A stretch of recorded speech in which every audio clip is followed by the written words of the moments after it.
the AFCON that happened in Ivory Coast?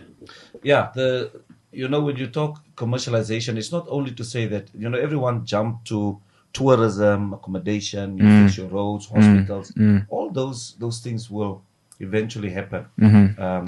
But it's not only that. If you look at CAF Confederation of African Football, they made a huge profit. I think, I speak under correction, over, I think, $30 million or something. That's profit, right? And that will be plowed back into the members of CAF, the 54 members. And Namibia is one of those members that will benefit from the CAF revenue. So that will be important for us to say that we cannot just build a facility of 2 billion and not be able to host mega tournaments and mega cups. So that will be point number one for us to make sure that before we talk even revenue and commercialization, that we need to attract Africa and bring Africa to Namibia, so that we can answer the question that CEO asked, or CEO was asked during that before 2010. So can we host Cristiano Ronaldo here in Namibia? Yeah. And that we want to answer when we're done with this project. And so I have the exact figure here for you.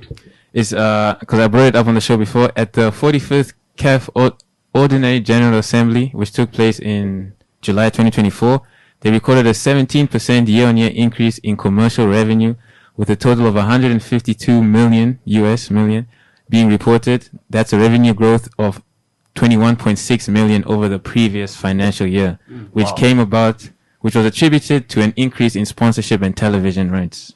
Yep. So I believe that's the figure you are referencing. That's definitely the figure. Yeah. And I'm glad that you mentioned the fact the TV rights.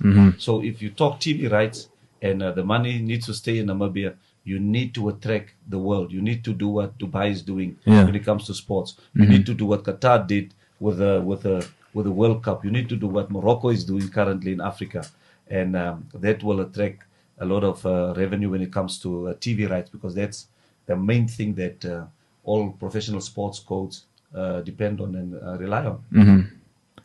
Just now that you were saying that we need to sort of emulate. Yeah. One of the issues that I believe as a country, we need to always ask ourselves, who do we benchmark against? Do we benchmark against the non-performing ones, or do we benchmark against the number of the population size that we have in our country? Yeah. Who do we benchmark against? And I think we come from a theory, or we come from a point of a transformational point of view, philosophy, where we are saying we need to benchmark our country against the top in the world. Yes. We must deliver infrastructure that can be benchmarked against the top in the world. Exactly. And that's why we should not hold back. Yeah. Let's not participate in the small things. Let's participate in the transformational things. Yeah. Transformational infrastructure that can be benchmarked against the top in the world. Wonderful. And so, okay.